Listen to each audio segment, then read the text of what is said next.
Pemungutan suara atau pencoblosan pemilu 2024 dilakukan di tempat pemungutan suara TPS. Agenda nasional ini digelar serentak pada Rabu nanti 14 Februari 2024 dan ditetapkan sebagai libur nasional. Lalu apa saja pemirsa harus dibawa ke TPS saat pemilu nanti 2024 ini? Kita akan simak rangkuman yang kami akan tampilkan ke Anda yang sudah kami kutip dari akun resmi dari Komisi Pemilihan Umum atau KPU RI dan juga kami kutip dari laman cnnindonesia.com. Kita akan lihat bagaimana untuk pencoblosan di tanggal 14 Februari nanti bagi Anda yang sudah siap untuk memilih, sudah menentukan pilihannya. 2 hari lagi kita akan mencoblos di tanggal 14 Februari mendatang. Nah, ini bagi Anda sudah masuk dalam daftar pemilih tetap atau DPT. Anda yang merupakan seorang WNI yang sudah siap untuk memberikan hak suaranya karena sudah memenuhi syarat sebagai DPT, pemilih DPT ini hadir pada pukul 7 pagi hingga pukul 1 siang waktu setempat. Dan Anda harus membawa KTP elektronik Anda atau suket atau surat keterangan dan juga form model C pemberitahuan KPU ini sudah dilansir 3 hari jelang pencoblosan, artinya 3 hari jelang 14 tanggal 11 sudah masuk ke dalam formulir yang Anda terima atau form C yang Anda terima. Kemudian kita bergeser ke daftar pemilih tambahan. Ini bagi Anda yang terdaftar dalam DPT tapi tidak bisa coblos di tempat pemilih terdaftar karena ada alasan tertentu. Anda masuk dalam kategori dari DPTB. Dan Anda nih bagi yang DPTB dihimbau untuk datang pada pukul 11 siang, tidak pada pukul 7 karena pukul 7 ini khusus bagi Anda yang berkategori sebagai DPT. Dan untuk apa ya yang Anda akan bawa nanti di TPS, Anda harus membawa seperti DPT tadi ya, membawa surat keterangan atau suket dan juga KTP elektronik.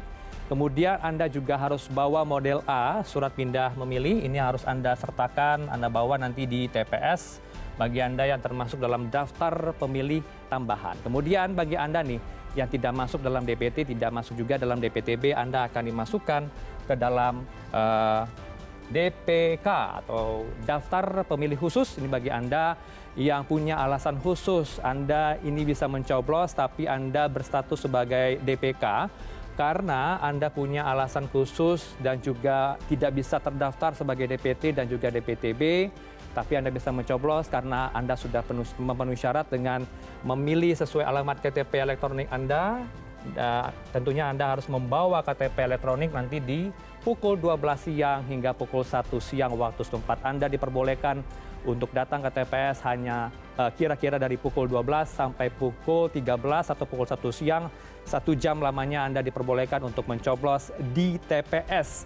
Nah, Anda ini nanti dilayani sepanjang surat suara Anda tersedia atau surat suara di sana tersedia, maka Anda berhak untuk mencoblos. Anda harus bawa juga KTP elektronik Anda dan juga atau masuk dalam suket ya, surat keterangan. Nah, kemudian timbul pertanyaan, apakah saya sudah masuk belum ya dalam daftar pemilih tetap, kemudian daftar pemilih tambahan dan juga daftar pemilih khusus, DPT, DPTB, DPK.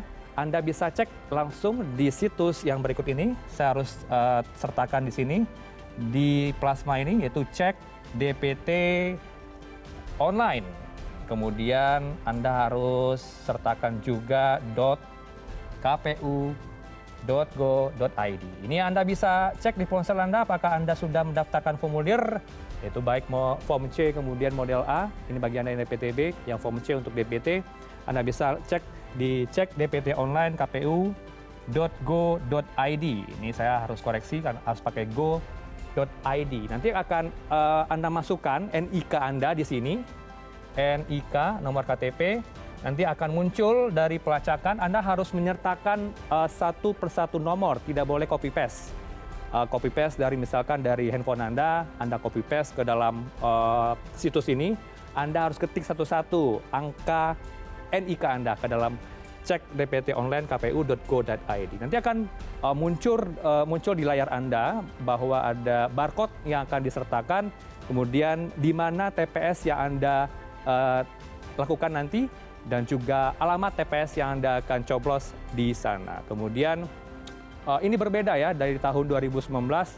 Di tahun 2019 Anda mendapatkan formulir secara fisik, tapi di tahun 2024 ini kita mendapatkan undangan melalui online atau dari cek dptonline.kpu.go.id. Nah, untuk lebih jelas apa saja ya jenis surat suara yang akan Anda terima nanti di TPS. Kita akan simak jenis surat suara yang akan Anda terima nanti ketika Anda datang membawa form C, membawa model A, membawa suket, dan juga KTP elektronik Anda. Ini dia jenis surat suara, ada 5 pemirsa. Yang pertama adalah untuk Presiden dan Wakil Presiden. Kemudian yang kedua ada warna kuning untuk surat suara anggota DPR, kemudian yang warna hijau untuk DPRD Kabupaten Kota, dan juga ini nanti ada yang keempat adalah warna merah surat suara anggota DPD. Dan untuk DPRD berwarna biru. Ini Anda harus nanti akan ada petugas KPPS yang akan melayani Anda di TPS menjelaskan ini lebih rinci, lebih detail surat suara yang akan Anda coblos. Ada 5 jenis surat suara yang akan Anda coblos di 14 Februari mendatang. Kita akan simak bagaimana dengan jenis surat suara yang Anda terima. Ini bagi Anda yang warga ibu kota hanya menerima 4 jenis surat suara. Kita akan lihat jenis surat suara yang akan Anda terima nanti di TPS bagi Anda warga ibu kota. Ini dia. Ada 4. Yang pertama adalah Pilpres ya, Capres-Cawapres.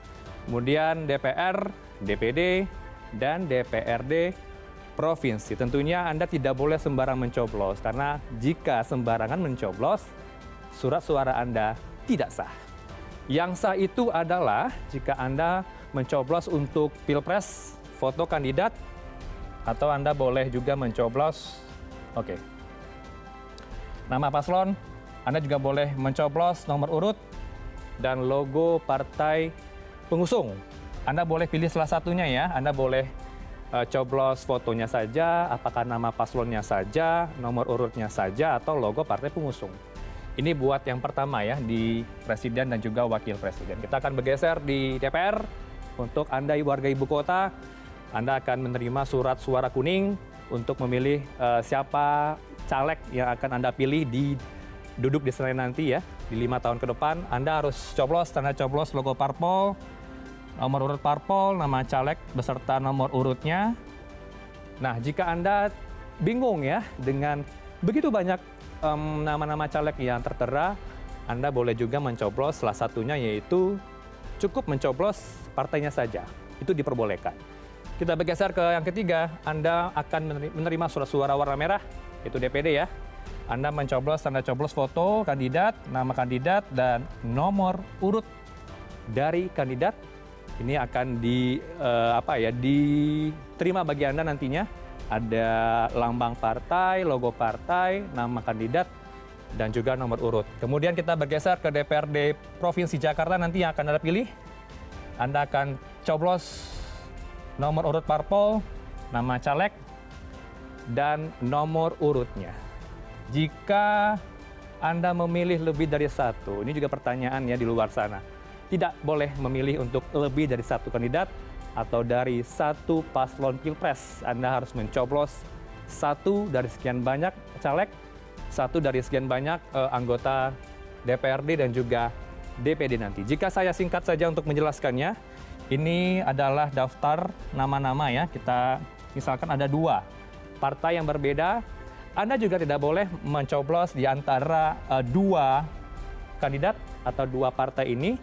Anda mencoblosnya di sini tidak boleh ya. Ini tidak diperbolehkan. Anda harus masuk ke dalam kotak yang disediakan nama-nama caleg dan juga partainya. Anda harus mencoblosnya tepat di sini, atau Anda memilih di sebelahnya ya, di sini. Tinggal pilih saja mana yang sesuai dengan hati nurani Anda. Anda tentu juga sudah paham dengan visi misi mereka.